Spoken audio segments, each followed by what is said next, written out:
Everyone, आप सभी का स्वागत है वंशी एकेडमी यूट्यूब चैनल पर।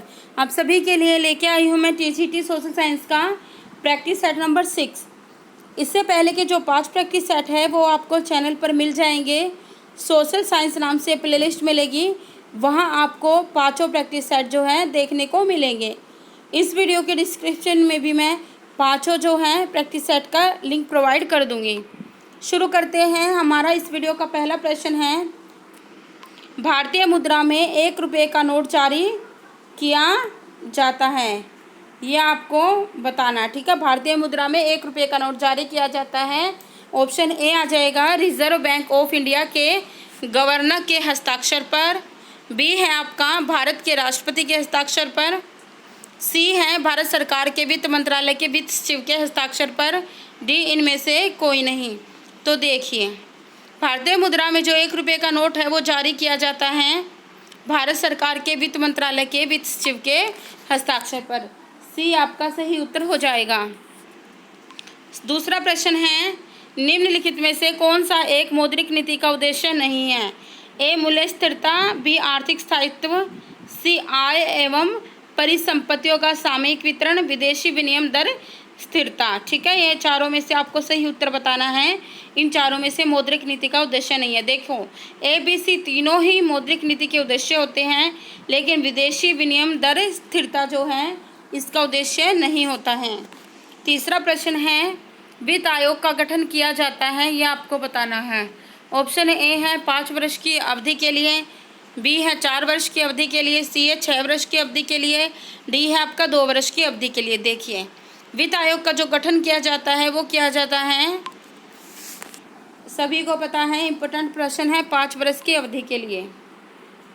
भारत की राष्ट्रीय आय का जो अनुमान लगाया था वो सर्वप्रथम किसने लगाया था? बहुत ही इम्पोर्टेंट प्रश्न है, आपका हर एग्जाम में आता है। DSSB, KVS, CTET, STET सभी के लिए इम्पोर्टेंट है, और नवोदय विद्यालय में भी आया था।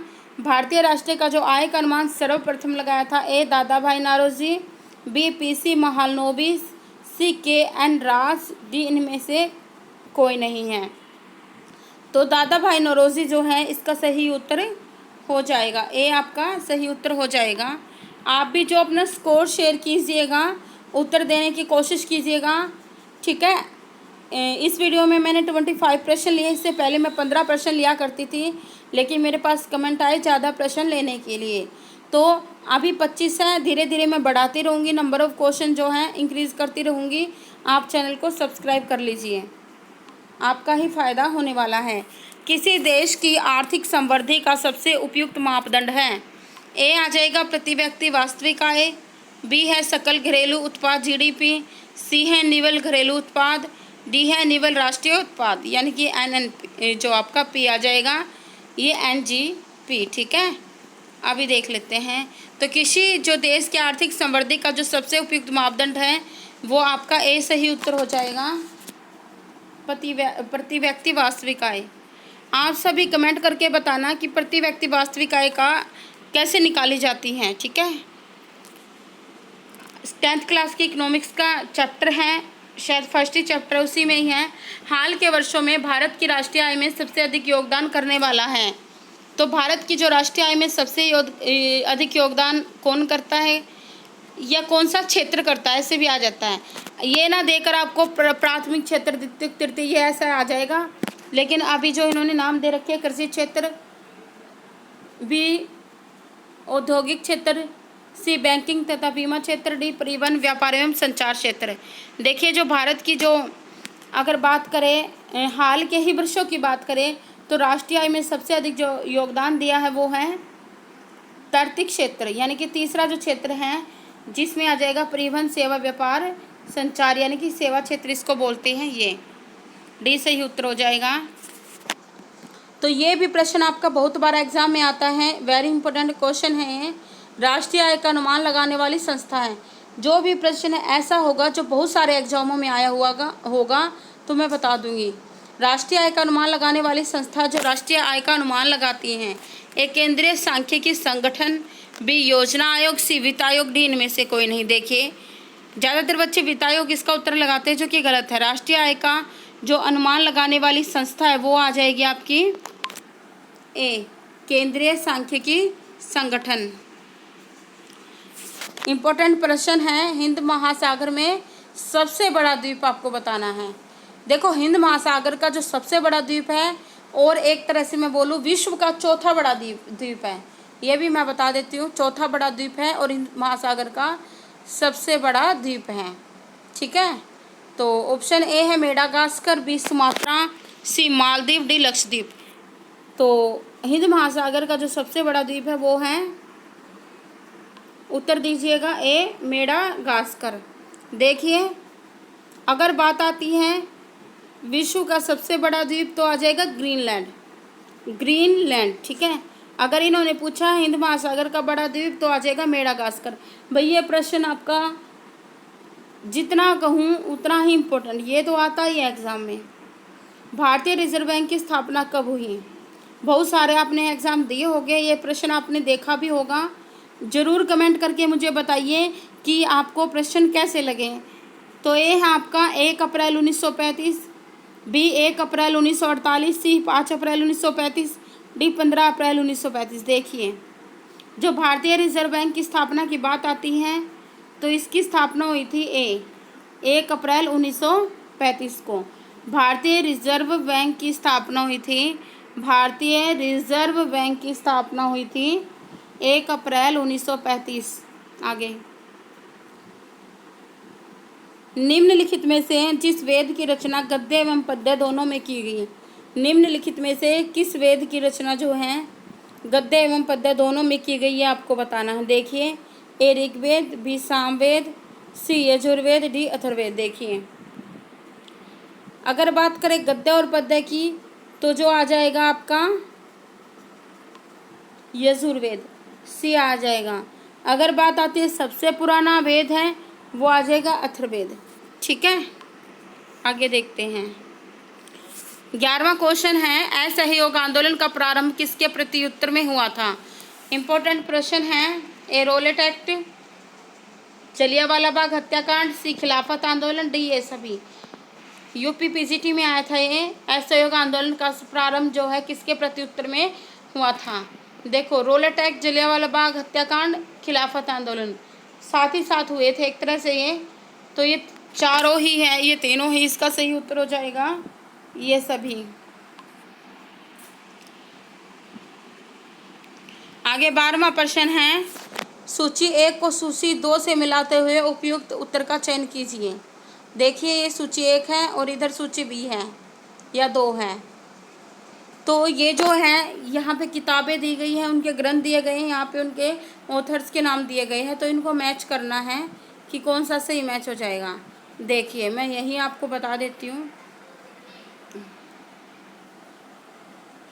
अभी ऐसे थोड़ा सा दिखा देती हूँ, अच्छे से दिख जाएगा। देखिए अमीर खुसरो है, इब्न बतूता है, मिनहाज सिराज है, डी जियाउद्दीन बर्नी है। पहले देखिए जो एक तरह से आपको पता भी होगा इब्न बतूता जो कि मोहम्मद बिन तुगलक के काल में आया था ना, सबसे पहले उसकी पुस्तक देखिए, रेहला आ जाएगी। इब्न बतूता की आ जाएगी रेहला। बी का 4 कहाँ है? देखिए बी का 4 सिर्फ सी में है। अब देखते क्या सी इसका सही उत्तर होगा। बी का 4 सिर्फ सी में है। कई बार क्या होता है आपको एक भी पुस्तक पक्का पता होती है ना, क्या दो उसी से उत्तर निकलता, बाकी के आपको पता हो या नहीं हो। ठीक है, मिनहाज उस सिराज की जो पुस्तक है वो है तबकात नासरी, सी का 2 हो जाएगा, सी का 2 हो जाएगा। तो सी उत्तर रहेगा इसका, देख लेना। फिर आती है जियाउद्दीन बर्नी की है, तो ये आ जाएगी तारीख फिरोज शाही। अमीर खुसरो की है तुगलकनामा। ये देखिए मिनाज तबकात नासरी, रेहला, अमीर खुसरो, तुगलकनामा हो गया ना। तो सी उत्तर इसका सही हो जाएगा। यहाँ से प्रश्न आपका आता ही आता है। अजातशत्रु के बारे में पूछा गया। अजातशत्रु था अंक का राजा, पूछा गया अंक का कौशल विदेह, बहुत इंपॉर्टेंट प्रश्न है विदेह, सी आ जाएगा अजातशत्रु। 14वां प्रश्न है, निम्नलिखित में से किसने नील दर्पण नाटक की रचना की? डी ट्रिपल एस बी, आपका Navodaya Vidyalaya, PGT history, TGT social science. ये प्रश्न आपका बहुत बार एग्जाम में पूछा जाता है। निम्नलिखित में से किसने नील दर्पण नाटक की रचना की थी? देखिए, ए दीनबंधु मित्र, बी रविंद्रनाथ टैगोर, सी चित्तरंजन दास, डी इनमें से कोई नहीं। देखिए, जो नील दर्पण नाटक की जो रचना की थी वो आ जाएगा दीनबंधु मित्र, आपका सही उत्तर आ जाएगा। आगे चलते हैं। भारतीय संविधान की प्रथम बैठक कब हुई? DSSB, नवोदय विद्यालय, केंद्रीय विद्यालय। और आपका DSSB में तो कई एग्जामों में ये पूछा जाता है। ये जो प्रश्न आता है आपका TGT social science, PGT history, PGT political science, तीनों के लिए बराबर इम्पोर्टेंट रहता है। नहीं रहता तो आप बताइए, अगर मैं झूठ कह रही हूँ तो आप ज़रूर कमेंट बॉक्स में बताइए, क्योंकि तीनों में ये प्रश्न बराबर पूछा जाता है। दूसरी बैठक, प्रथम बैठक। तो भारतीय संविधान की प्रथम बैठक हुई थी 9 दिसंबर 1946, बी 13 दिसंबर 1946, सी 26 दिसंबर 1946, डी 18 दिसंबर 1948। देखिए, भारतीय संविधान की जो प्रथम बैठक हुई थी वो 9 दिसंबर 1946। ये आपका सही उत्तर हो जाएगा। 16वां है, चिपको आंदोलन के नेता थे? ए सुंदरलाल बहुगुणा, बी मेधा पाटेकर, सी रामचंद्र, डी पांडुरंग हेगड़े। देखिए, चिपको आंदोलन के जो नेता थे, बहुत ही बार आपका एग्जाम में पूछा जाता है। तो चिपको आंदोलन के जो नेता थे वो अगर गिवन ऑप्शन में हम आंसर दे तो आएगा सुंदरलाल बहुगुणा। देखो, चंडी प्रसाद जी थे, उनका भी बहुत ही बड़ा हाथ है चिपको आंदोलन में, शुरुआत उन्होंने ही की थी। एक नाम मुझे ध्यान नहीं आ रहा तो, लेकिन अगर नेता की बात आए, आगे नेतृत्व किया था सुंदरलाल बहुगुणा ने। आगे देखते हैं। चिपको आंदोलन की तरह ही दक्षिण में एक आंदोलन चला था जिसका नाम था अपिक्को आंदोलन। ठीक है, वो उनके नेता थे पांडुरंग हेगड़े। ये भी आपका प्रश्न आता ही आता है। आगे देखते हैं। नर्मदा नदी पर सरदार सरोवर बांध का उद्घाटन किया था? नर्मदा नदी से जुड़ा हुआ प्रश्न आपका एग्जाम में जरूर पूछा जाता है। मेधा पाटकर इनके नेता रहे थे। ए पंडित जवाहरलाल नेहरू, बी वल्लभ भाई पटेल, सी लाल बहादुर शास्त्री, श्रीमती इंदिरा गांधी जी। ठीक है, तो ये आपको उत्तर बताना है। देखिए, 1961 में इसका जो उद्घाटन हुआ था, 1961 में। तो नर्मदा नदी पर सरदार सरोवर बांध का जो उद्घाटन किया था वो था पंडित जवाहरलाल नेहरू। ठीक है, आगे देख लेते हैं।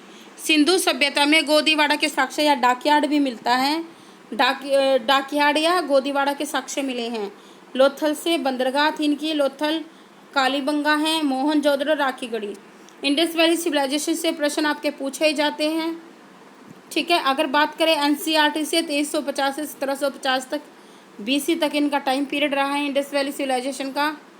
वेरी इंपॉर्टेंट आपका ये प्रश्न पूछा जाता है, तो उत्तर रहेगा इसका लोथल। ठीक है, लोथल। ठीक है, तराजू भी यहाँ से मिले, लोथल से। अग्निकुंड भी मिले हैं, कालीबंगा, लोथल से अग्निकुंड भी मिले, कालीबंगा से जोते हुए खेत मिले हैं, मोहनजोदड़ो से स्नानागार मिला है जो कि आता है, कांस्य की नृत्य करती हुई बालिका, राखीगढ़ी सबसे बड़ा क्षेत्र था। विश्व का सबसे ऊंचा ज्वालामुखी पर्वत कोटोपैक्सी कहाँ पर स्थित है? वेरी इंपॉर्टेंट प्रश्न आता ही आता है एग्जाम में। DSSB के साथ साथ बहुत सारे एग्जाम में रिपीट भी हुआ है। सबसे ऊंचा पर्वत है, ठीक है, ध्यान रखना, सबसे ऊंचा ज्वालामुखी पर्वत है कोटोपैक्सी। अगर बात आए सबसे ऊंचा ज्वालामुखी पर्वत कौन सा है? कोटोपैक्सी। कहाँ पर है? ऑप्शन है इक्वेडोर, बी जापान, सी हवाई द्वीप, डी फिलीपींस। देखिए, आपको जो सही उत्तर हो जाएगा ए हो जाएगा Ecuador. A is the right answer. Cotopaxi कहाँ पर स्थित है? इक्वेडोर में, जो कि सबसे ऊंचा ज्वालामुखी पर्वत है। प्रश्न की ओर चलते हैं। खनिज पदार्थों की दृष्टि से कौन सा भारतीय क्षेत्र अधिक समृद्ध है? मालवा का पठार, तिब्बत का पठार, दक्कन का पठार या छोटा नागपुर का पठार। अगर बात करें खनिज पदार्थ सबसे ज़्यादा कहाँ पे मिलते हैं, डी उत्तर आ जाएगा छोटा नागपुर का पठार। बहुत बार प्रश्न रिपीट होता है। एक न्याय संगत सीखने के माहौल को पैदा करने के लिए क्या किया जाना चाहिए? एक, कक्षा में समानता दिखाई जानी चाहिए, बी, सभी विषयों का समान रूप से पढ़ना चाहिए, सी, न्याय संगत सीखने के महत्व को सीखना चाहिए, डी, कला का एकीकरण। तो इस प्रश्न का जो सही उत्तर हो जाएगा वो आ जाएगा डी, कला का एकीकरण, डी हो जाएगा। आगे देखते हैं। हमारे संविधान की उत्पत्ति में ब्रिटिश सरकार की भूमिका का डैश द्वारा खुले रूप से विरोध किया गया था। हमारे संविधान की उत्पत्ति में ब्रिटिश सरकार की भूमिका थी। तो इसका खुले रूप से विरोध किसने किया था? बहुत ही अच्छा प्रश्न है। ए जवाहरलाल नेहरू, बी महात्मा गांधी, सी सोमनाथ लाहिड़ी, डी सरदार वल्लभ भाई पटेल। बहुत ही महत्वपूर्ण प्रश्न भी है, इम्पोर्टेंट भी है, आने वाला भी है। ठीक है, तो ये आ जाएगा Somnath Lahiri. It's a very important question, C is the right answer. आगे देख लेते हैं। सत्ता में हिस्सेदारी हेतु श्रीलंका में गृह युद्ध डैश और डैश के बीच हुआ था। बहुत ही अच्छा प्रश्न है। ठीक है, ये न्यूज़ में भी रहा था। सत्ता में हिस्सेदारी हेतु श्रीलंका में गृह युद्ध डैश और डैश के बीच हुआ था। ए सिंगलियो श्रीलंकाई मुस्लिमों के बीच, सिंगलियो श्रीलंकाई तमिलों के बीच, सी सिंगलियो चीनी के बीच, डी सिंगलियो भारतीय तमिल के बीच। देखिए डी आ जाएगा, सॉरी डी नहीं आएगा, आपका बी आ जाएगा, सिंगलियो श्रीलंकाई तमिलों के बीच। ठीक है, जो वहाँ पे तमिल रहते हैं।